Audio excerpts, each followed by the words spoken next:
Le docteur Sarah Chen colla son visage contre le petit hublot de la navette et observa le soleil rouge de Kepler 4 140 grandir au loin. L'étoile semblait furieuse aujourd'hui, pensa-t-elle.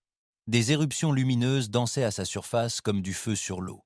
Elle étudiait ce système depuis 3 ans et n'avait jamais vu l'étoile agir ainsi auparavant. Tous les colons, veuillez vous préparer à l'atterrissage, a annoncé le pilote sur le système de communication. Nous atterrirons à la station minière de Meridian dans 15 minutes. Sarah a rassemblé ses sacs d'équipement et a vérifié ses notes de recherche une fois de plus. Elle était ici pour étudier les étranges formations cristallines qui poussaient au plus profond des mines de la planète. Les cristaux ne ressemblaient à rien de ce que l'on trouve sur Terre ou dans toute autre colonie humaine. Ils semblaient stocker l'énergie du champ magnétique de la planète, et certains mineurs prétendaient pouvoir prédire la météo. Les changements se produisirent en observant la lueur des cristaux. La navette atterrit avec un léger choc sur la surface rocheuse de Kepler 4 142b à travers le hublot. Sarah pouvait voir le complexe minier s'étendre devant eux. De hautes tours métalliques s'élevaient dans le ciel orange, et des tapis roulants transportaient des morceaux de minerai des mines profondes vers les usines de traitement. Près de 3000 personnes vivaient et travaillaient ici, extrayant les métaux rares dont la civilisation humaine avait besoin pour construire des moteurs plus rapides que la lumière pour ses vaisseaux spatiaux. Le directeur de la colonie, James Harrison, l'attendait sur la plateforme d'atterrissage. C'était un homme grand et mince, aux cheveux gris et au regard inquiet. En descendant de la navette, Sarah remarqua qu'il ne cessait de lever les yeux vers le soleil rouge et furieux. « Docteur Chen, dit-il en lui serrant vivement la main, « je suis content que vous soyez arrivé saine et sauve. Il faut qu'on parle. »« Quelque chose ne va pas ?» demanda Sarah en le suivant vers le complexe principal. « Nos astronomes observent l'étoile depuis une semaine, » expliqua Harrison en marchant. « L'activité solaire s'aggrave de jour en jour, les niveaux de radiation augmentent et nos ordinateurs prédisent une tempête solaire majeure dans les prochaines 48 heures. » Sarah sentit son estomac se nouer. Une tempête solaire majeure si proche brûlerait tout à la surface de la planète. Les boucliers de la colonie pourraient les protéger un temps, mais pas éternellement. « On évacue ?» demanda Tay. « 3 vaisseaux sont déjà en route depuis la Terre, » dit Harrison. « Ils devraient arriver demain matin. En attendant, il ne nous reste plus qu'à espérer que l'étoile reste calme. » Mais elle ne l'est pas restée. Ce soir-là, alors que Sarah installait son équipement dans le puits de mine 7, la première vague de radiation a frappé la planète. Les lumières ont clignoté, puis le courant a été complètement coupé. L'éclairage de secours s'est déclenché, plongeant tout dans une étrange lueur rouge. Le dispositif de communication de Sarah crépita. C'était la voix d'Harrison, mais le signal était grésillant. Tout le personnel. Évacuation immédiate. Tempête solaire. Départ des navires dans heures. Le signal fut complètement coupé. Sarah tenta de contacter la surface, mais son communicateur était hors service. Le rayonnement électromagnétique de la tempête solaire interférait avec tous les équipements électroniques. Elle rassembla son matériel et se dirigea vers l'ascenseur de la mine, mais lorsqu'elle appuya sur le bouton d'appel, rien ne se produisit. L'ascenseur ne fonctionnait pas. Elle essaya l'escalier de secours, mais après 10 minutes de montée, elle découvrit qu'une partie de l'escalier s'était effondrée lors d'un léger tremblement de terre plus tôt dans la semaine. Elle était coincée. Sarah s'assit sur un engin minier et essaya de réfléchir. Le puits de mine s'enfonçait à près de 200 mètres sous terre. Les parois étaient en roche dure et la seule issue était la cage d'ascenseur. Son système de survie portable lui procurait, être 6 heures d'air. Et puis, elle ne voulait pas penser à ce qui allait se passer ensuite. Les heures passèrent. Sarah manquait d'air et commençait à se sentir étourdie. Elle avait repéré une petite fissure dans la paroi de la mine où certains de ces étranges cristaux se développaient. Elle resta assise à les regarder briller et s'éteindre au rythme de son cœur, ou peut-être était-ce juste son imagination. Puis elle entendit un bruit incompréhensible. On aurait dit du métal frottant contre la roche, venant de quelque part au-dessus d'elle, mais c'était impossible. Les vaisseaux d'évacuation étaient partis depuis des heures, et aucune technologie humaine ne pouvait traverser la tempête de radiation qui faisait rage à la surface. Le bruit s'amplifia, puis Sarah vit des lumières se déplacer dans l'obscurité au-dessus d'elle. Pas des lumières humaines. Elles étaient bleues et vertes, et leurs mouvements formaient des motifs qui lui faisaient mal aux yeux, Quelque chose d'énorme tomba dans le puits de mine sur des câbles qui ressemblaient plus à des lianes vivantes qu'à des cordes métalliques. C'était une créature que Sarah n'avait jamais vue auparavant, vêtue d'une combinaison qui semblait faite du même matériau biomécanique que les câbles. La créature avait à peu près sa taille, mais son corps était étrangement anormal. Ses bras et ses jambes avaient trop d'articulations, sa peau semblait faite de métal flexible. La créature la vit et se figea. Pendant un instant, ils se fixèrent du regard par-dessus le puits de mine sombre. Puis la créature parla, et le traducteur universel de Sarah fonctionnait encore. « Mammifère, dit-elle d'une voix grinçante, pourquoi es-tu encore là? Les radiations vont te tuer.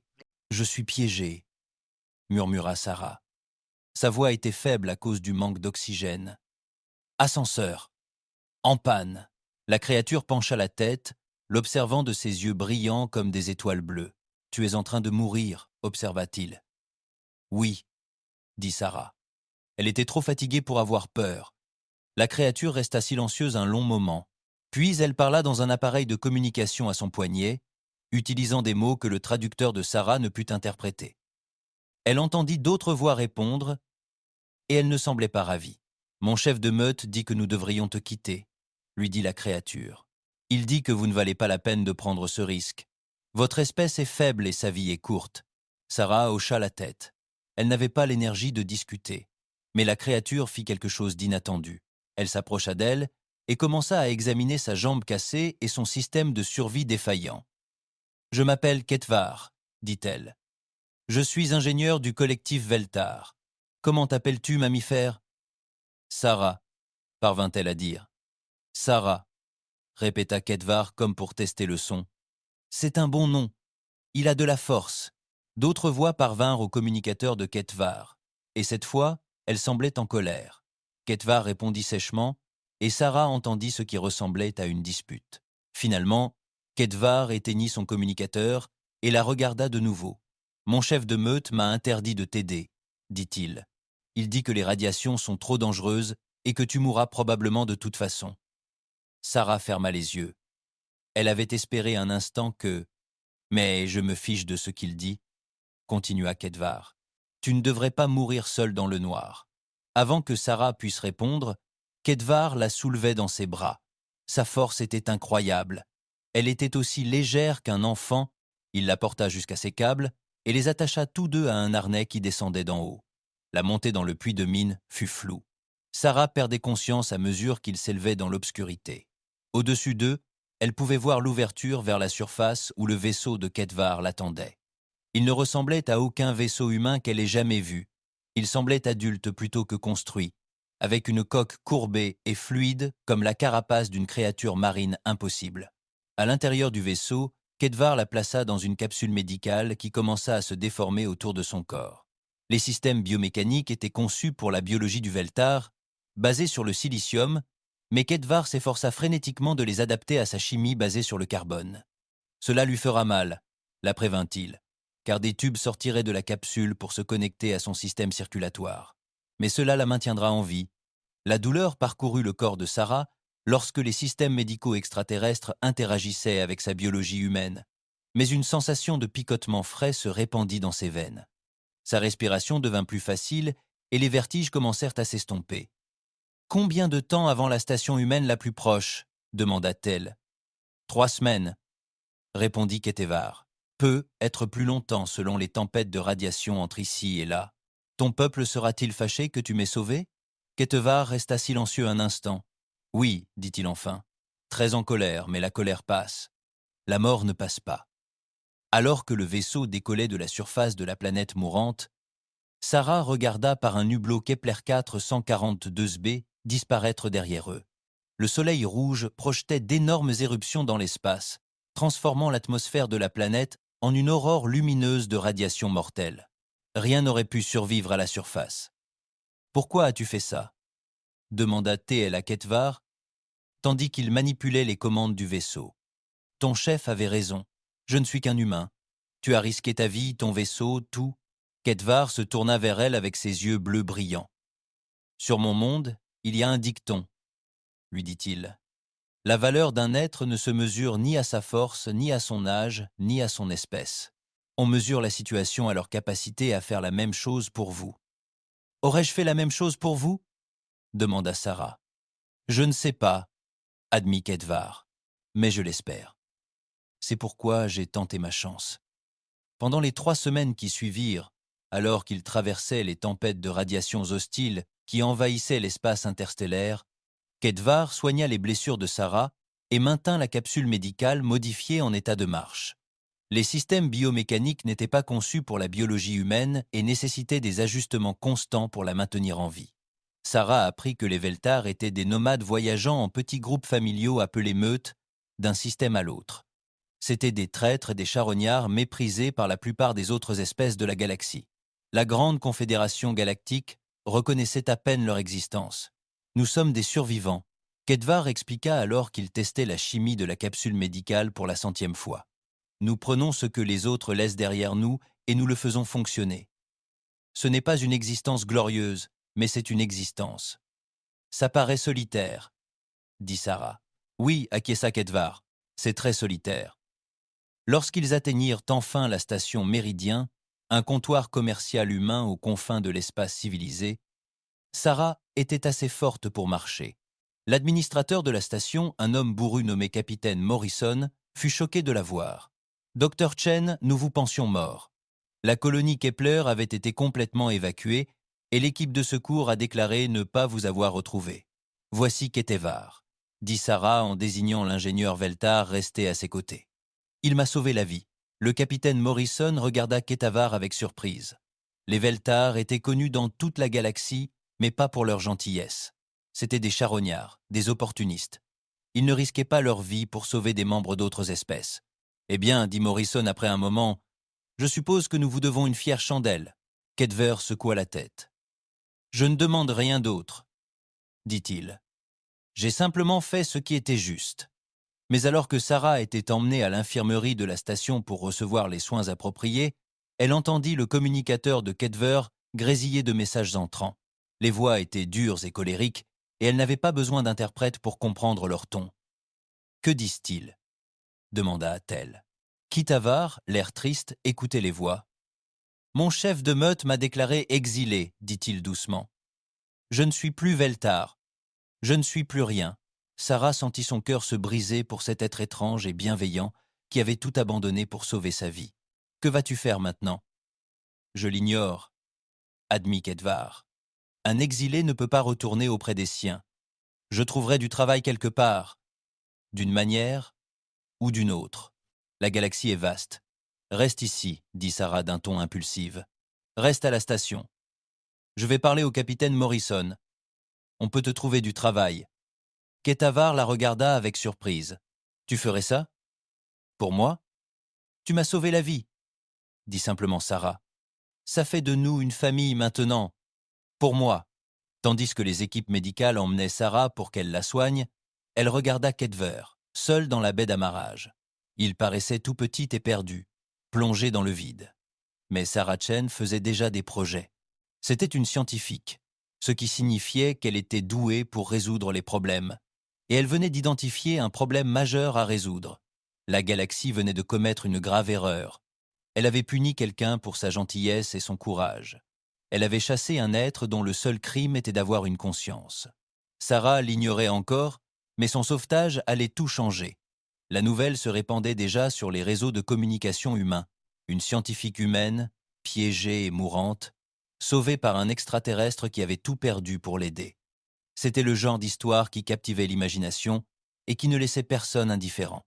Et les humains, Sarah allait l'apprendre, avaient une mémoire très longue lorsqu'il s'agissait de ceux qui les aidaient. Les leurs. La nouvelle se répandit rapidement dans l'espace humain. En quelques jours, chaque colonie, chaque station spatiale, chaque vaisseau de la flotte humaine avait entendu l'histoire du docteur Sarah Chen et de l'ingénieur Veltar qui lui avait sauvé la vie. L'histoire s'enrichissait à chaque récit, mais les faits fondamentaux restaient les mêmes. Une humaine était piégée et mourante, un extraterrestre avait tout risqué pour la sauver, et son propre peuple l'avait chassée pour sa gentillesse. Sur Terre, l'histoire de Sarah faisait la une de tous les journaux télévisés. Des journalistes l'interviewaient par liaison vidéo depuis la station Méridien, lui demandant de décrire ses dernières heures dans la mine et son sauvetage par Kedvar. Sarah racontait l'histoire avec simplicité et honnêteté, mais elle terminait toujours sur la même lancée. Il avait tout abandonné, disait-elle. Sa famille, son peuple, toute son identité. Il est seul au monde parce qu'il a choisi de sauver une vie humaine. Le public humain fut ému par l'histoire, mais c'est la réaction des autres espèces de la galaxie qui surprit tout le monde. La plupart des civilisations extraterrestres semblaient déconcertées par les agissements de Ketavar. Les Veltars étaient connus pour leurs survivants pragmatiques, qui prenaient leurs décisions en fonction des ressources et des nécessités. Sauver un membre mourant d'une autre espèce allait à l'encontre de tout ce que la galaxie savait d'eux. Sur Nexus Prime, la capitale de la Confédération galactique, l'ambassadeur Zeflon, de l'espèce Hégémonie, tint une conférence de presse pour évoquer cet incident inhabituel. Les Hégémoniens étaient l'espèce la plus ancienne et la plus puissante de la Confédération, et leurs opinions avaient un poids considérable. Les Veltars ont toujours été imprévisibles, expliqua Zeflon, son traducteur rendant son discours claquant, froid et mécanique. Les actions de cet individu ne représentent aucun changement dans la nature de son espèce. C'était une aberration, rien de plus. Lorsqu'un journaliste lui a demandé si la Confédération interviendrait pour aider les Veltars exilés, Zeflon a répondu avec dédain. Les conflits politiques interespèces ne nous concernent pas. Le collectif Veltar a le droit de gérer ses membres comme il l'entend. Mais la réaction humaine fut bien différente. Dans les colonies de l'espace humain, un événement sans précédent se produisit. Des collectes de fonds furent lancées spontanément, les humains faisant des dons pour soutenir Kedvar. Des messages de gratitude affluèrent de tout l'espace humain, adressés à l'ingénieur Veltar qui avait sauvé l'un des leurs. L'amiral Marcus Webb, commandant de la 3e flotte et l'un des officiers les plus respectés de l'armée humaine, a fait une déclaration officielle diffusée dans toute la galaxie. Tout être qui risque sa vie pour sauver un innocent est le bienvenu dans l'espace humain, a déclaré Webb. Nous n'oublions pas nos amis et n'abandonnons pas ceux qui nous aident. Kedvar du Veltar est désormais sous la protection de l'autorité coloniale humaine. Cette déclaration fit des vagues au sein de la communauté diplomatique. Les humains étaient encore de nouveau venus dans la civilisation galactique, ayant atteint la vitesse de la lumière seulement 2 siècles plus tôt. Ils étaient respectés pour leur innovation technologique et leur prouesse militaire, mais ils étaient encore considérés comme des partenaires subalternes au sein de la communauté galactique. Leur déclaration, aussi audacieuse concernant la protection d'un exilé extraterrestre, était sans précédent.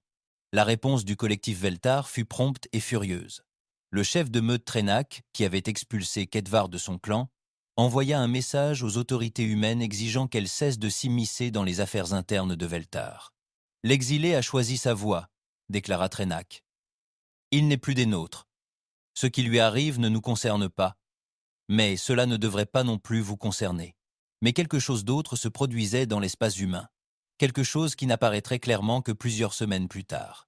Dans les bases militaires et les implantations civiles, les stations de recherche et les colonies minières, une phrase commençait à apparaître sur les graffitis, dans les messages numériques et dans les conversations discrètes entre humains.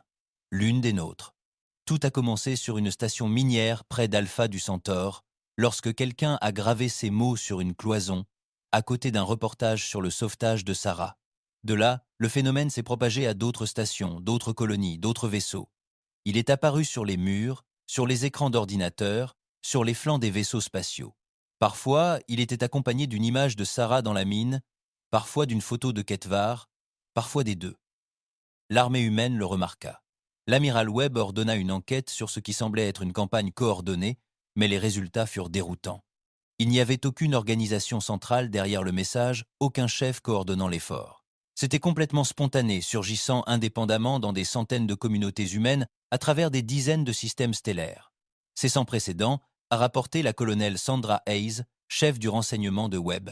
Nous voyons le même message apparaître simultanément dans des endroits qui n'ont aucune communication entre eux. C'est comme si toute la population humaine partageait la même pensée. Pendant ce temps, sur la station Méridien, Sarah se remettait de son épreuve et passait du temps avec Kedvar. L'ingénieur Veltar avait accepté un emploi de maintenance des systèmes environnementaux de la station, un travail à peine rémunéré pour subvenir à ses besoins essentiels, mais qui le tenait occupé et utile. Sarah le trouva un soir dans la section ingénierie, travaillant sur une unité de recyclage d'eau qui posait problème aux techniciens de la station depuis des semaines. Kedvar la fit fonctionner parfaitement en moins d'1 heure. « Tu es un gaspillage ici, lui dit Sarah en le regardant travailler. Tes compétences sont incroyables. Tu pourrais mener des recherches importantes, développer de nouvelles technologies et apporter une contribution concrète à la science galactique. Les yeux bleus de Ketavar s'assombrirent légèrement. Les exilés n'ont pas droit à de telles opportunités, dit-il doucement. Mon peuple a veillé à ce que tout le monde sache qui je suis. Aucune organisation respectable ne m'embauchera. Et si je vous disais que cela pourrait changer ? Demanda Sarah. Elle lui montra un bloc de données contenant des messages qui arrivaient quotidiennement d'institutions humaines. Les universités voulaient lui offrir des postes de recherche. Les entreprises voulaient l'embaucher comme consultant. L'armée humaine s'intéressait à son expertise biomécanique. « Je ne comprends pas », dit Ketavar, examinant les offres avec perplexité. « Pourquoi vos gens voudraient-ils m'aider ? Je n'ai rien de spécial. Je suis juste un exilé qui s'est trouvé au bon endroit, au bon moment. »« Tu te trompes », dit Sarah d'un ton ferme. « Ce que tu as fait n'était pas un hasard. Tu avais le choix. Tu aurais pu me laisser mourir. Personne ne t'en aurait voulu. Au lieu de ça, tu as tout risqué pour sauver quelqu'un que tu ne connaissais même pas. Cela nous dit exactement quel genre de personne tu es. » Mais les humains n'étaient pas les seuls à prêter attention à l'histoire de Kethvar. Partout dans la galaxie, des membres d'autres espèces lisaient les rapports et avaient leurs propres réactions. La plupart étaient dédaigneux, comme Zéphilon, mais certains étaient intrigués. En route vers Vega 7, une station de recherche gérée par la paisible espèce andromédienne, le scientifique Kulnet lut avec grand intérêt le récit de Sarah concernant son sauvetage. Les Andromédiens étaient des philosophes et des penseurs, appréciés par la Confédération pour leur sagesse et leur perspicacité, mais Kulnet avait toujours senti qu'il manquait quelque chose à la civilisation galactique. Les humains posent une question intéressante, dit Kulnat, à ses collègues lors de leur groupe de discussion quotidien. Si l'on juge les espèces à leur âge, leur technologie, leur puissance, alors les Veltars sont effectivement inférieurs. Mais si l'on juge au caractère, au courage moral, à la volonté de se sacrifier pour les autres, vous ne pouvez pas être sérieux, interrompit son superviseur, le docteur Cléten. Les Veltars sont des charognards et des nomades. Ils n'ont rien apporté à la civilisation galactique. N'est-ce pas ? Demanda Kulnet. Cet individu a fait quelque chose que je ne suis pas sûr qu'aucun d'entre nous aurait fait. Il a sauvé une vie au prix d'un sacrifice personnel énorme, sans rien attendre en retour. N'est-ce pas la plus haute forme de civilisation ? Le Mei. La discussion qui s'ensuivit fut houleuse et dura jusque tard dans la nuit, mais Kulnet n'était pas le seul à poser de telles questions. Des discussions similaires avaient lieu sur des dizaines de mondes, dans des centaines de communautés, parmi des milliers d'individus qui n'avaient jamais remis en question l'ordre galactique auparavant. De retour sur Nexus Prime, les services de renseignement de la Confédération surveillaient avec une inquiétude croissante la réaction humaine à l'histoire de Kethvar. Les humains ne se contentaient pas d'exprimer leur sympathie pour les Veltars exilés. Ils défiaient activement l'autorité de la Confédération. Les humains outrepassent leurs limites, a déclaré Zeflon au Conseil de la Confédération lors d'une séance à huis clos. Il revendique le droit de protéger un individu légitimement expulsé par sa propre espèce. Cela crée un dangereux précédent. Les membres du Conseil des autres espèces majeures étaient du même avis. Le délégué rigélien, s'exprimant au nom de la caste militaire, fut particulièrement direct. Si nous laissons les humains s'immiscer dans les affaires internes des autres espèces, où cela s'arrêtera-t-il ? Aujourd'hui, ils protègent un exilé. Demain, ils décideront peu, être de protéger des rebelles, des dissidents ou des criminels. Leur conception des droits individuels est incompatible avec la stabilité galactique. Mais les humains ne reculèrent pas. L'amiral Webb surveillait les communications de la Confédération et savait pertinemment ce que pensaient les dirigeants extraterrestres. Sa réponse fut de redoubler d'efforts pour soutenir Ketavar. Webb organisa le transfert de Ketavar de la station méridienne à Nouvelle-Genève, l'un des mondes de recherche les plus prestigieux de l'humanité. Là, on lui offrit un poste à l'Institut de recherche xénologique, avec la pleine citoyenneté et tous les droits et protections qui en découlaient. La cérémonie où Ketavar reçut sa citoyenneté humaine fut retransmise dans toute la galaxie. L'image de l'exilé Veltar solitaire, debout aux côtés de fonctionnaires humains, prêtant serment d'allégeance à la civilisation humaine, devint l'une des photographies les plus célèbres de l'histoire galactique. Mais c'est le discours de Kethvar qui a véritablement tout changé. « Mon propre peuple m'a chassé pour avoir fait preuve de compassion », a-t-il déclaré, sa voix résonnant clairement à travers les systèmes de traduction. Les humains m'ont accueilli pour la même raison. Quelle civilisation est véritablement avancée? Quelle espèce comprend la valeur de l'individu? Son discours a été rediffusé sur les chaînes d'information de toute la galaxie. Dans certains secteurs, il fut interdit par les gouvernements locaux, qui trouvaient son message dangereux. Mais cela ne fit qu'accroître l'envie de le découvrir. Sur les mondes miniers et les stations de recherche, dans les bidonvilles des grandes villes, dans les avant-postes reculés de l'espace frontalier, des êtres qui ne s'étaient jamais considérés comme politiques commencèrent à se poser des questions. Si la puissante Confédération galactique était menacée par une histoire d'exil, qu'en disait-elle de la Confédération elle-même? L'expression « l'un des nôtres » commença à apparaître dans d'autres langues que l'humain. Les exilés Veltar commencèrent à l'utiliser pour se désigner entre eux. Les membres des espèces conquises l'utilisaient pour exprimer leur solidarité. Même certains citoyens des mondes de la Confédération commencèrent à adopter cette expression, aux grandes dames de leur gouvernement. L'ambassadeur Zeflon comprit que la situation devenait incontrôlable. Ce qui avait commencé comme une simple histoire de sauvetage devint un cri de ralliement pour tous ceux qui se sentaient opprimés ou abandonnés par l'ordre galactique actuel. Les humains n'avaient pas seulement sauvé un exilé Veltar. Ils avaient accidentellement déclenché une révolution. « Nous devons agir avec détermination », déclara Zeflon au Conseil de la Confédération. Il faut faire comprendre aux humains que leur comportement a des conséquences. Le Conseil vota à l'unanimité l'imposition de sanctions économiques aux colonies humaines et l'interdiction des vaisseaux humains dans les stations de la Confédération. C'était censé être un avertissement, une démonstration de ce qui arriverait si les humains continuaient à défier la Confédération. L'autorité. Mais lorsque l'amiral Webb apprit les sanctions, sa réponse ne fut pas celle attendue par la Confédération. « Qu'ils essaient !» déclara Webb dans une déclaration publique. L'humanité a survécu à pire que la pression économique. Nous n'abandonnerons pas nos amis par commodité. Les lignes de front étaient tracées. D'un côté se dressait l'ancienne Confédération galactique, avec ses vastes flottes et son immense puissance économique. De l'autre, l'humanité, une jeune espèce, plus courageuse que raisonnable, défendant le principe selon lequel les individus comptent plus que la politique. Et quelque part au milieu se tenait Ketvar, l'exilé qui avait tout déclenché en ne faisant rien de plus que ce qu'il estimait être juste. La galaxie allait bientôt comprendre que parfois, faire le bien était l'acte le plus dangereux. Les sanctions de la Confédération frappèrent l'espace humain comme un coup de massue. En quelques semaines, les colonies humaines se retrouvèrent coupées de routes commerciales vitales. Les navires transportant du matériel médical furent refoulés des bases de la Confédération. Des équipes de recherche furent expulsés de projets scientifiques conjoints menés depuis des décennies. À New Geneva, où Kithvar travaillait désormais à l'Institut de recherche zénologique, les effets furent immédiats.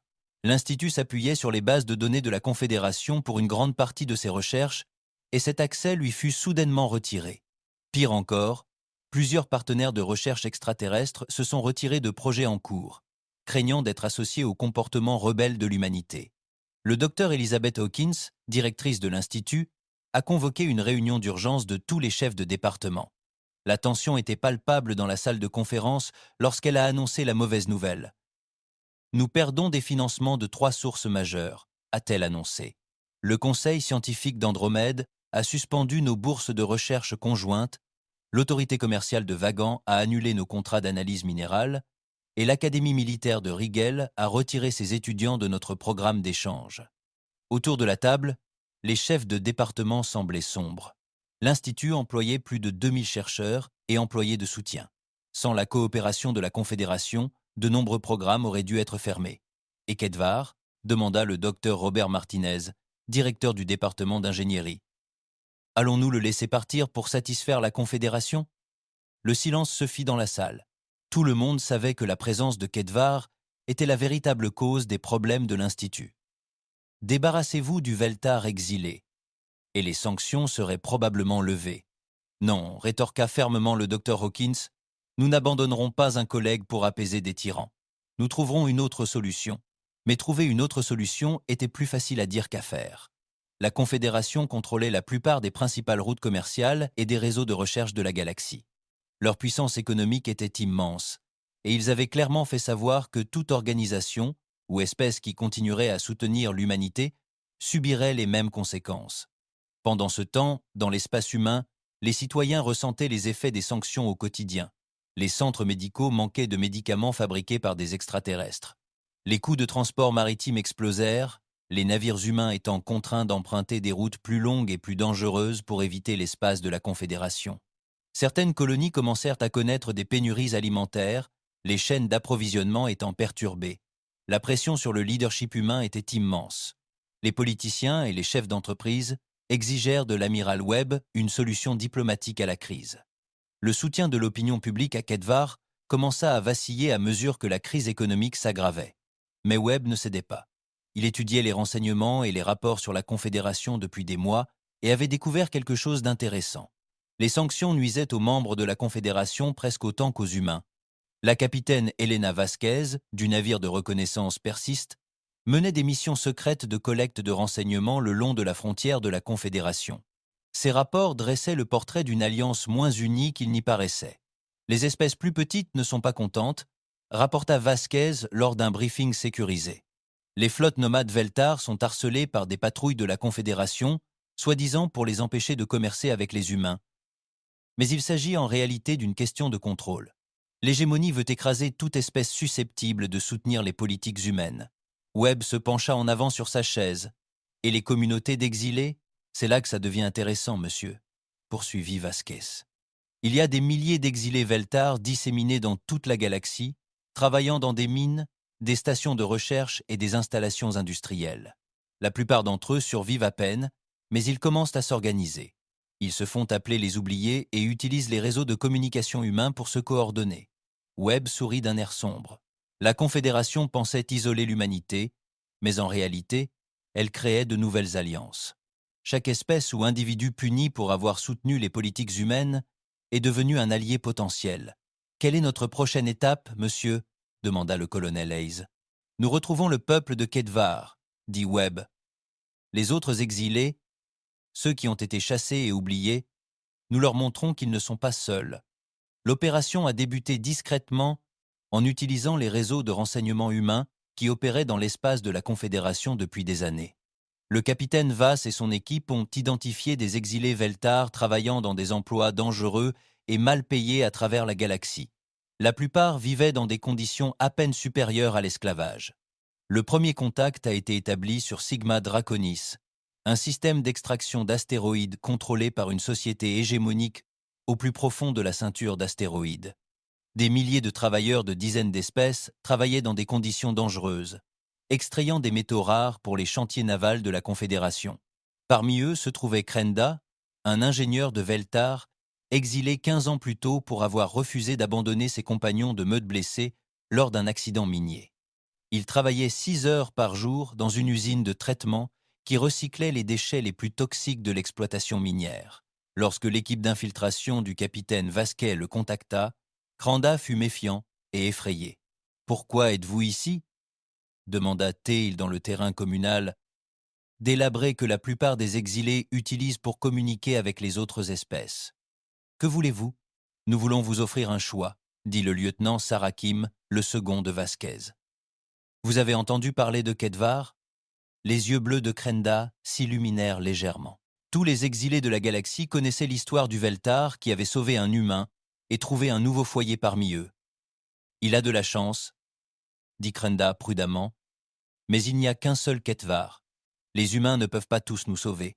Peut-être ne pouvons-nous pas sauver tout le monde, admit Kim, mais nous pouvons en sauver quelques-uns, et nous pouvons offrir quelque chose que la Confédération ne fera jamais, la chance d'être valorisé pour ce que l'on est, et non pour l'espèce à laquelle on appartient. La conversation dura des heures, à voix basse pendant les pauses et les repas.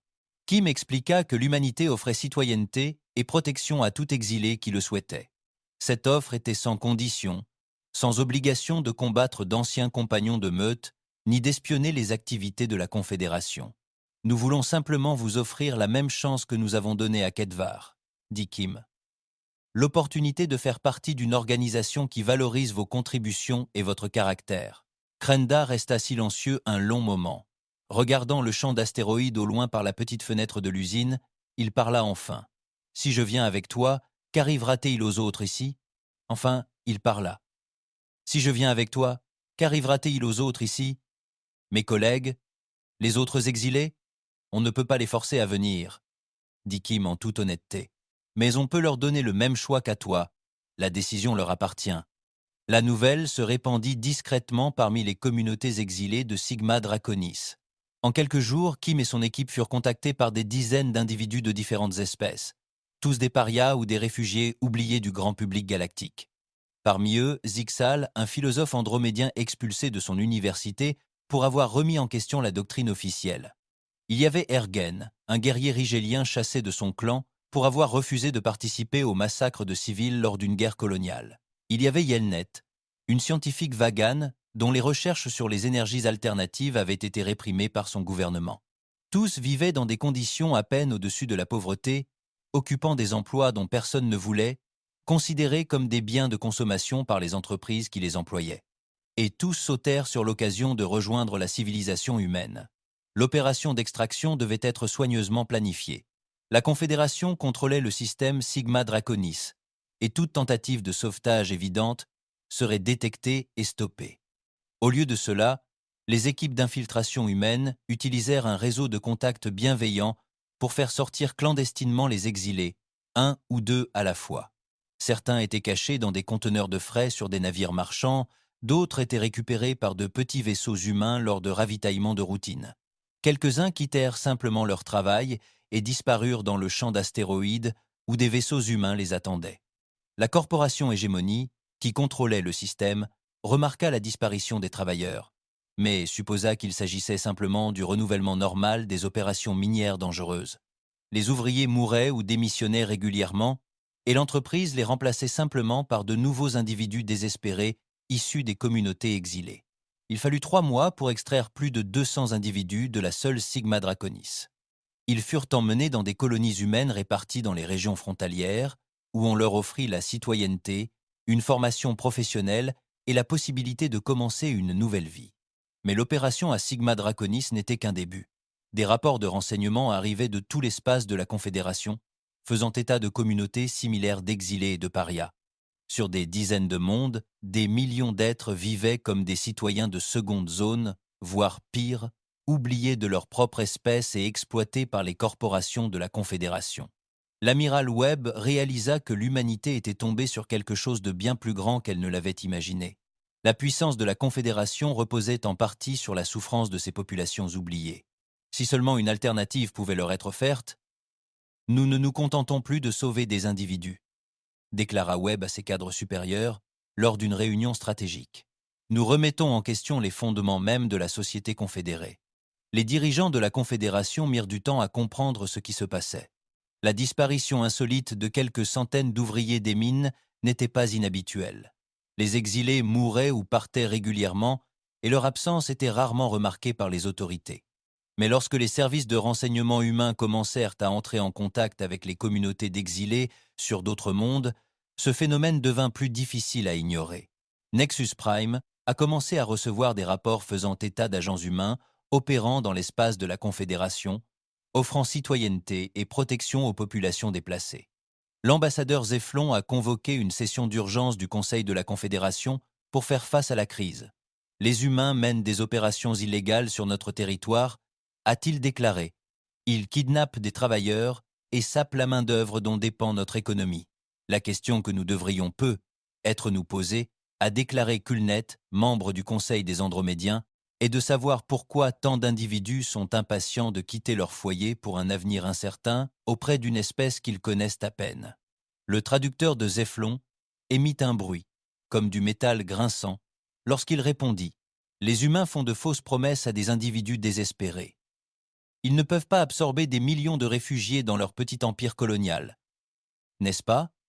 demanda Kulnet. Leurs colonies se développent rapidement et ils ont prouvé leur capacité à intégrer des populations diverses. Leur offre n'est être pas aussi mensongère qu'on le croit. La dispute qui s'ensuivit divisa le Conseil de la Confédération selon des lignes inédites. Les espèces les plus anciennes et les plus établies soutenaient la position de Zeflon, selon laquelle l'interférence humaine constituait une menace pour la stabilité galactique, mais certaines espèces plus jeunes et plus petites commencèrent à se demander si le système actuel valait la peine d'être défendu. Le débat fut interrompu par une communication urgente du quartier général de la flotte. Une patrouille d'hégémonie avait intercepté un vaisseau humain dans le système Proscience de l'Oreille transportant plus de 50 personnes. Des exilés de diverses espèces. Lorsque le capitaine humain reçut l'ordre de livrer ses passagers, sa réponse fut diffusée sur toutes les fréquences. Ces individus sont sous la protection de l'autorité coloniale humaine, déclara le capitaine James Foster. Toute tentative de les capturer par la force sera considérée comme un acte de guerre. Le commandant de la patrouille d'hégémonie était confronté à un choix. Il pouvait attaquer le vaisseau humain et risquer une guerre, ou le laisser filer et affronter la colère de ses supérieurs. Il choisit de laisser passer le vaisseau. Lorsque la nouvelle de l'incident parvint à Nexus Prime, Zeflon comprit que la situation avait dépassé les protestations diplomatiques et les sanctions économiques. Les humains défiaient ouvertement l'autorité de la Confédération et ils s'en sortaient impunément, car personne ne voulait tirer le premier coup de feu dans ce qui risquait de dégénérer en guerre galactique. Nous devons agir avec détermination, déclara Zeflon au Conseil. Il faut faire comprendre aux humains que leur comportement aura des conséquences. Mais la nature de ces conséquences et la volonté de la Confédération de les appliquer demeuraient floues. Les humains avaient démasqué leur bluff et la galaxie guettait désormais celui qui céderait le premier. Dans son laboratoire de Nouvelle-Genève, Kedvar travaillait tard dans la nuit sur un nouveau projet de recherche. Ignorant que son sauvetage avait déclenché des événements qui allaient remodeler la civilisation galactique, il avait lui-même déclenché des événements qui allaient remodeler la civilisation galactique. Il développait de nouvelles interfaces biomécaniques susceptibles d'aider les soldats blessés à se remettre de blessures graves, une technologie combinant le meilleur de l'ingénierie humaine et Veltar. C'était exactement le genre de travail dont il avait toujours rêvé, le genre de contribution à la science galactique qui lui avait été refusée en exil, et il le faisait dans un lieu où sa personnalité comptait plus que son espèce ou son passé. Il l'ignorait encore, mais des milliers d'autres exilés à travers la galaxie allaient connaître la même chance. Le point de rupture survint 6 mois après le début des sanctions, lorsque la Confédération prit une décision qui choqua toute la galaxie. L'ambassadeur Zeflon annonça que des unités de la flotte de la Confédération établiraient un blocus autour du système Sol, territoire d'origine de l'humanité. Les humains ont démontré qu'on ne peut pas leur faire confiance pour respecter les lois galactiques, a déclaré Zeflon dans une émission diffusée sur tous les mondes habités de la galaxie. Ils se sont immiscés dans les affaires internes d'espèces souveraines. Ils ont volé des travailleurs à des employeurs légitimes. Ils ont hébergé des criminels et des exilés. Ce comportement est inacceptable. La flotte de Blocus était colossale. Plus de 300 vaisseaux de guerre d'une douzaine d'espèces différentes de la Confédération, dont certains des vaisseaux les plus avancés de la galaxie. Ils prirent position aux confins du système solaire, leurs armes alimentées et leurs boucliers levés. L'amiral Webb observait le déploiement de la flotte ennemie depuis le centre de commandement de la base lunaire, principal quartier général militaire de l'humanité. Les démonstrations tactiques montraient l'écrasante disparité des effectifs et de la puissance de feu. La flotte humaine pouvait déployer une cinquantaine de navires de guerre contre 300 vaisseaux de la Confédération. « Monsieur, dit le colonel Hayes, ils exigent que nous rendions Kedvar et les autres exilés que nous avons accueillis. Ils veulent qu'ils soient remis à la Confédération dans les 48 heures, sinon ils déclencheront une action militaire. » Webb observa l'écran, le visage sombre. Tous les officiers du centre de commandement connaissaient le calcul. L'humanité ne pouvait remporter une confrontation militaire directe avec la Confédération. Mais ils savaient aussi que se rendre signifierait abandonner tous ceux qui avaient cru aux promesses de protection des humains. « Où en est l'évacuation » demanda Webb. « Des navires de transport civil transportent du personnel non essentiel vers les colonies extérieures », rapporta la capitaine Sarah Kim, promue après ses opérations réussies dans l'espace de la Confédération. Mais nous ne pouvons pas évacuer tout le monde. La plupart des gens choisissent de rester. Webb n'était pas surpris. À l'annonce du blocus, le gouvernement humain avait proposé d'évacuer toute personne souhaitant partir. Mais la réaction de la population civile avait été massive et extrêmement négative. Ils refusaient d'abandonner leur foyer et leurs principes. Le même esprit se manifestait dans tout l'espace humain. À la Nouvelle-Genève, où Kedvar et des centaines d'autres exilés avaient trouvé une nouvelle vie, le gouvernement colonial annonça qu'il ne se plierait pas aux exigences de la Confédération. « Nous ne livrerons pas d'innocents pour apaiser des tyrans », déclara la gouverneure Maria Santos dans un discours diffusé sur tout le territoire. « Si cela signifie la guerre, alors nous l'affronterons la tête haute. » Mais ce qui s'est passé ensuite a surpris tout le monde, y compris l'amiral Webb. Alors que le blocus de la Confédération se resserrait autour du système Sol, d'autres navires ont commencé à arriver. Ce n'étaient pas des vaisseaux humains, c'étaient de petits engins délabrés appartenant à des dizaines d'espèces différentes, dont beaucoup naviguaient sous des drapeaux inconnus. Le premier à arriver fut un vaisseau nomade Veltar, la coque marquée par des années d'utilisation intensive et de voyages périlleux. Il prit position aux côtés de la flotte de défense humaine, son capitaine transmettant un message simple. « Voici Krenda, l'un des oubliés », répondit la voix. « Nous sommes solidaires de ceux qui nous soutiennent. » C'était l'exilé de Sigma Draconis, celui qui avait été parmi les premiers à accepter la protection humaine. Mais il n'était pas venu seul. Derrière son vaisseau se trouvaient d'autres exilés Veltar, des philosophes andromédiens, des guerriers rigéliens, des scientifiques végétaliens et des dizaines de représentants d'espèces inconnues de la plupart des gens. C'étaient les oubliés, ces parias et réfugiés qui vivaient en marge de la civilisation galactique. Et ils venaient défendre la seule espèce qui leur avait jamais offert un espoir. L'amiral Webb observait l'écran tactique tandis que de plus en plus de vaisseaux apparaissaient. La plupart étaient petits, vieux et mal armés. Mais ils étaient des centaines, et d'autres arrivaient toutes les heures. « Monsieur, » dit le colonel Hayes d'une voix émerveillée, « nous recevons des messages de communautés exilées de toute la galaxie. Elles se mobilisent. Elles arrivent ici. » Les commandants de la Confédération étaient tout aussi surpris. La force de blocus était préparée à affronter la flotte humaine, mais elle ne s'attendait pas à affronter une coalition d'espèces qu'elle considérait comme sans importance. À bord du vaisseau amiral de la Confédération, l'amiral de la flotte Klexan observait avec une inquiétude croissante la collection croissante de navires exilés. Son équipe de renseignement avait déjà recensé plus de 800 navires, et d'autres arrivaient sans cesse. « Que voyons-nous » demanda Klexan à son officier tactique. « Ce sont principalement des navires civils convertis, » répondit-il. « Leurs armes sont obsolètes et leur blindage minimal.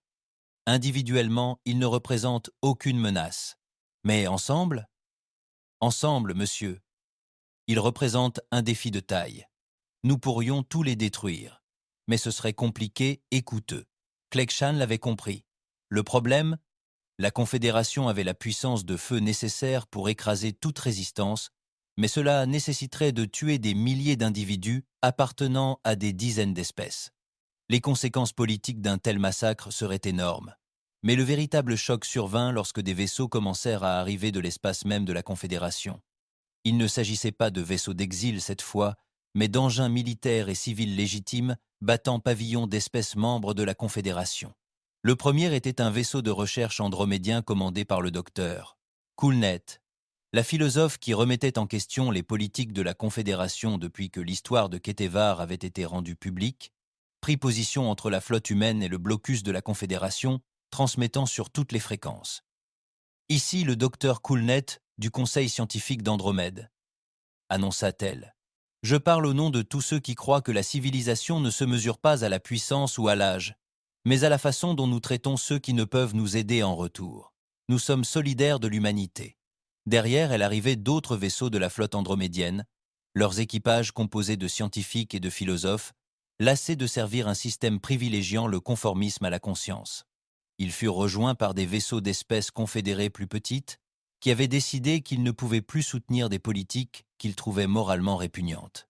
Le plus choquant fut l'arrivée des vaisseaux Veltar. Cette fois, il ne s'agissait pas de vaisseaux d'exil, mais d'appareils des flottes collectives officielles. Les chefs de meute, témoins de la crise de l'exil, avaient commencé à remettre en question leurs propres traditions et loyauté. Yentra, chef de meute, fut la première à rompre avec la direction collective. Son vaisseau, transportant près de 200 guerriers et ingénieurs Veltar, transmit un message qui provoqua une onde de choc dans les deux flottes. Le collectif a chassé Ketavar pour avoir fait preuve de clémence, déclara-t-elle. Mais la clémence n'est pas une faiblesse. C'est la plus haute forme de force. Nous renonçons au collectif et revendiquons notre parenté avec tous les êtres qui privilégient la vie à la politique. L'amiral Webb se retrouva à la tête d'une flotte composée d'humains, d'exilés Veltar, de philosophes andromédiens, de dissidents rigéliens et de représentants de près de 50 espèces différentes. C'était la force militaire la plus diversifiée de l'histoire galactique, unie non par des espèces ou des convictions politiques, mais par des principes communs. La situation politique échappait à tout contrôle. Le Conseil de la Confédération se réunit en urgence alors que des rapports faisaient état de défections et de rébellions sur tout le territoire. Des espèces, membres fidèles depuis des siècles, remettaient en question leur allégeance. Des unités militaires refusaient d'obéir aux ordres. Des systèmes stellaires entiers déclaraient leur indépendance. L'ambassadeur Zéflon, dont la confiance était ébranlée par l'ampleur des défections, appela à une attaque immédiate contre le système solaire avant que la situation ne s'aggrave. « Nous devons écraser cette rébellion maintenant », déclara-t-il, avant qu'elle ne s'étende davantage. Mais d'autres membres du Conseil hésitaient. La déléguée de Vagan, s'exprimant au nom de la communauté scientifique, souligna le problème évident. « Si nous attaquons maintenant, nous tirerons sur nos propres citoyens ainsi que sur les humains, dit-elle. Comment justifier le meurtre de scientifiques andromédiens ou de guerriers rigéliens, coupables uniquement d'obéir à leur conscience? Le débat fit rage pendant des heures. Retransmis en direct dans toute la Confédération, des citoyens qui n'avaient jamais prêté attention à la politique se retrouvèrent rivés à leurs écrans de communication, observant leurs dirigeants se disputer sur l'opportunité de déclencher une guerre pour le sauvetage d'un exilé. Pendant ce temps, dans le système Sol, les deux flottes s'affrontaient de l'autre côté du vide. Les forces de la Confédération étaient toujours supérieures en nombre à celles de la coalition humaine, mais l'écart se réduisait d'heure en heure à mesure que de nouveaux transfuges arrivaient. Sur New Geneva, Ketevar observait l'affrontement se développer avec un mélange de fierté et de culpabilité. Il n'avait jamais souhaité devenir le symbole de la résistance galactique, et pourtant c'est exactement ce qui s'était produit. Son sauvetage avait déclenché un mouvement désormais menaçant, visant à détruire l'ordre établi. « Je n'ai jamais voulu que cela arrive », avait-il confié à Sarah Chen lors d'une de leurs conversations habituelles.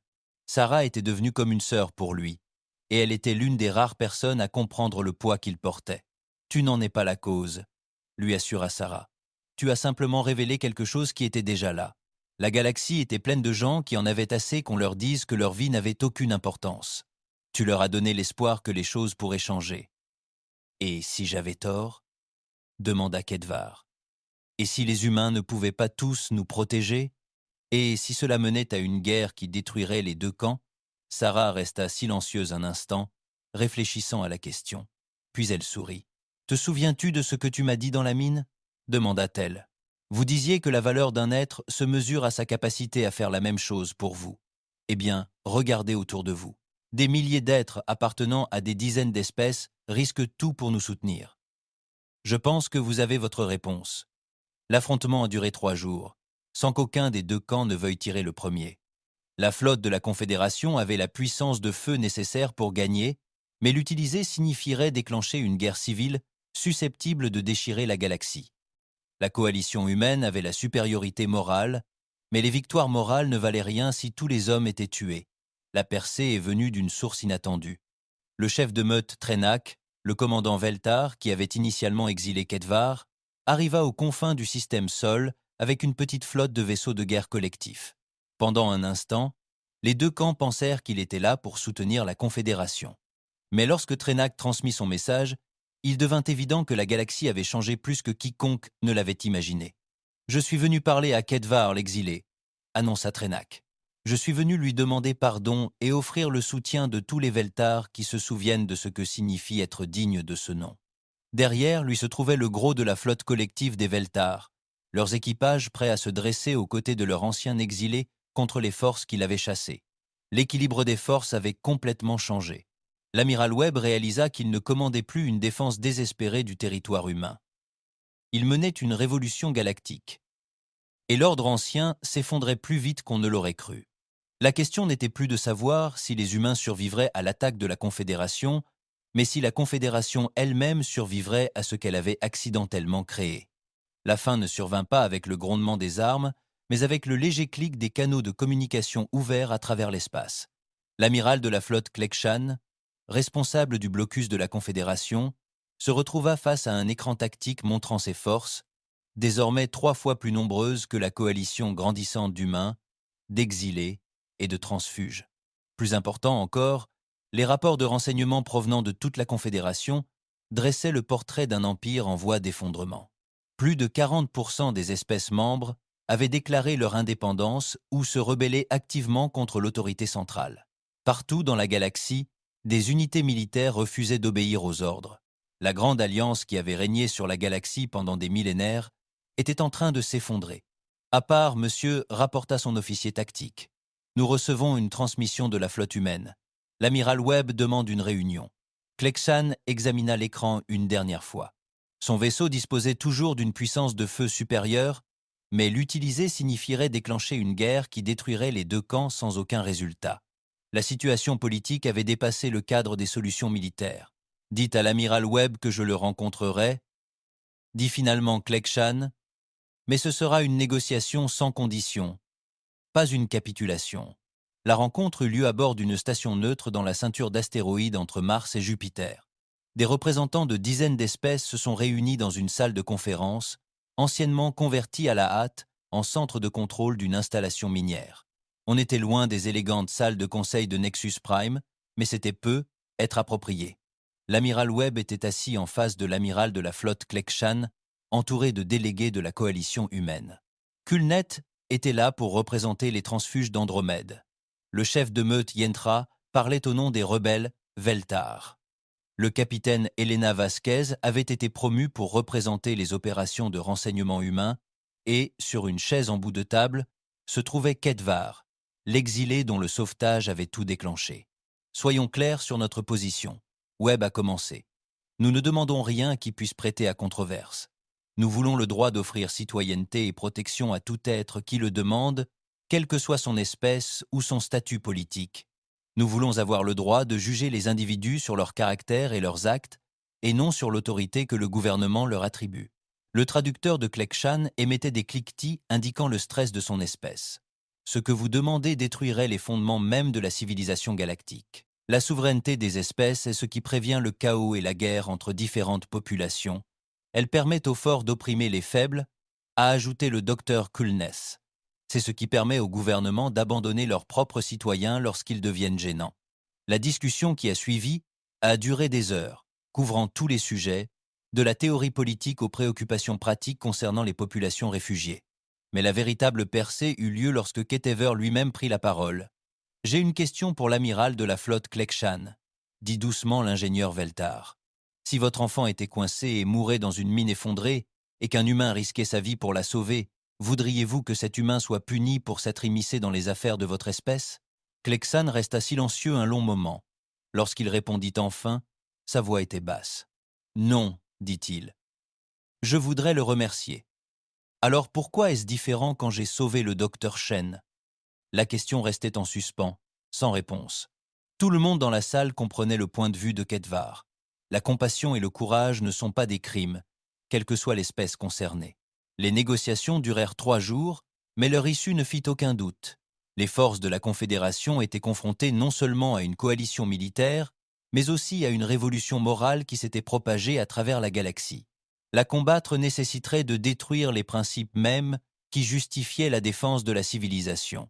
L'accord qui en résulta fut baptisé « Accord de Nouvelle-Genève », du nom de la colonie humaine où Ketevar avait élu domicile.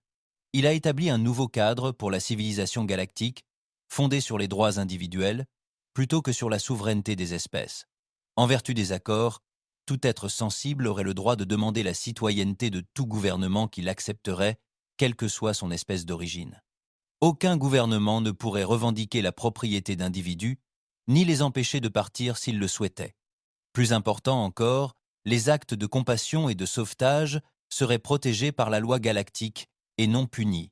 La cérémonie de signature fut retransmise dans toute la galaxie. Des représentants de plus de 200 espèces signèrent le document, créant ainsi l'alliance politique la plus vaste et la plus diversifiée de l'histoire galactique. L'ambassadeur Zeflon ne figurait pas parmi les signataires. La délégation hégémonique quitta les négociations lorsqu'il devint évident que sa vision d'une hiérarchie basée sur les espèces était rejetée. Plusieurs autres puissances traditionnelles la suivirent, mais elles étaient désormais minoritaires. Le nouveau Conseil galactique des espèces libres tint sa première session à Nouvelle-Genève, dans un simple centre de conférence construit avec des matériaux locaux. Il n'y avait ni palais grandiose, ni monuments antiques, juste des bâtiments fonctionnels conçus pour répondre aux besoins d'êtres issus de centaines d'espèces différentes.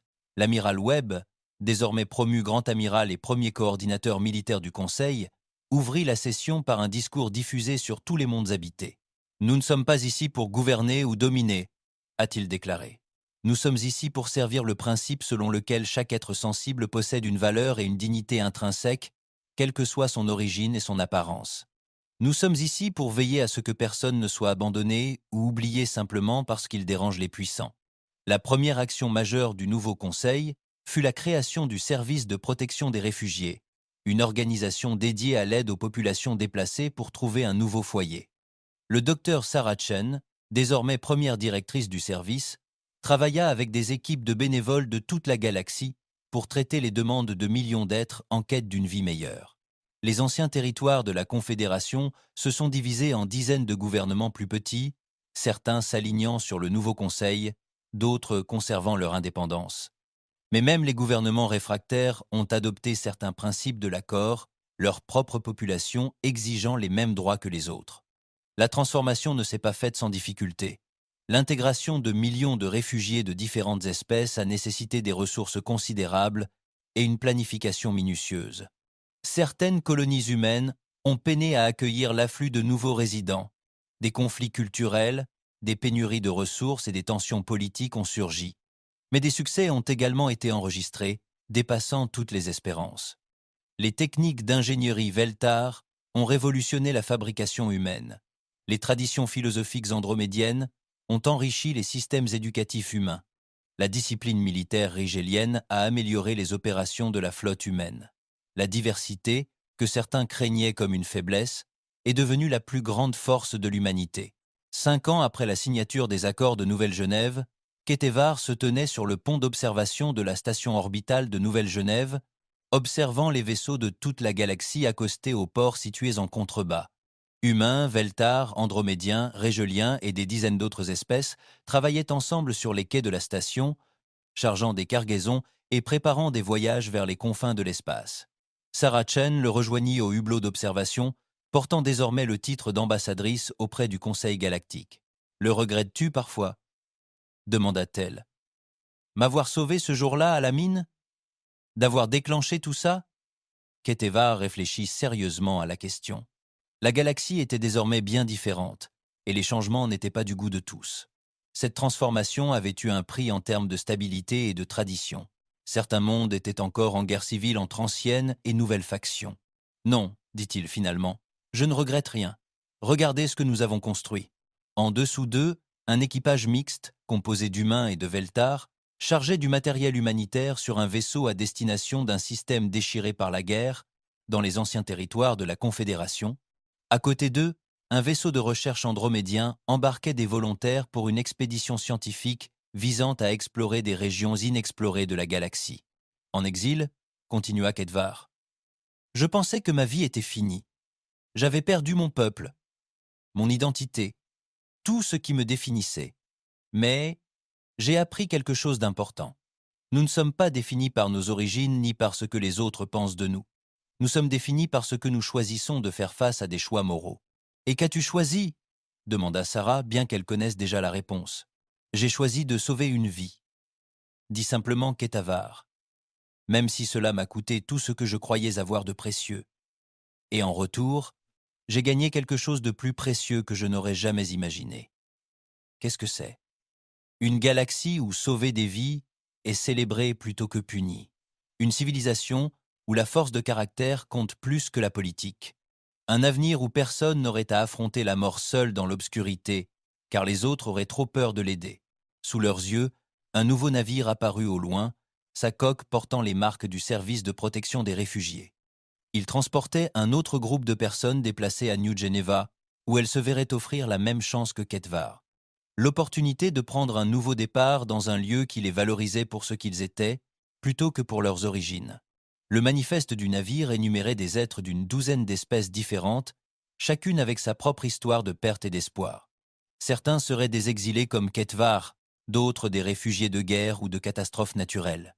Quelques-uns seraient des individus dont le seul crime serait de croire qu'il devait exister quelque chose de meilleur que les vies qu'ils laissaient derrière eux. Tous seraient accueillis avec joie, car c'est sur cette base que la nouvelle galaxie était bâtie. L'idée radicale que chaque individu comptait, que chaque vie avait de la valeur et que faire preuve de compassion n'était pas un crime, mais la plus haute expression de la civilisation.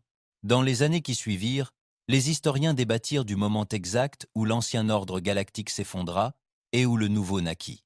Certains invoquèrent le sauvetage de Kepler, d'autres les premières défections de la flotte de la Confédération, d'autres encore la signature des accords de Genève, mais Ketvar connaissait la vérité. La nouvelle galaxie naquit dans un puits de mine effondré, sur une planète mourante, lorsqu'un être choisit de tout risquer pour en sauver un autre. Tout ce qui suivit ne fut que le résultat inévitable de cet acte de conscience. Le mémorial finalement érigé à New Geneva portait une simple inscription dans les langues de toutes les espèces ayant rejoint la coalition. Ils ont sauvé l'un d'entre nous. Nous avons rendu justice à tous.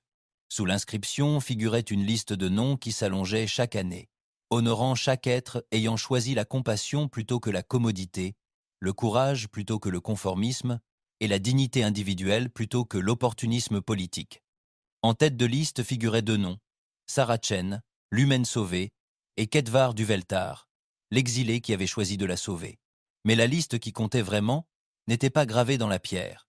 Ce destin était inscrit dans le cœur de milliards d'êtres à travers la galaxie, qui vivaient désormais dans une civilisation qui les valorisait, non pas pour leur espèce ou leurs convictions politiques, mais pour leur valeur fondamentale, celle d'être conscient. Cette civilisation était fondée sur la simple vérité que parfois, sauver une personne peut sauver tout le monde, et qu'au final, cela suffisait à changer l'univers.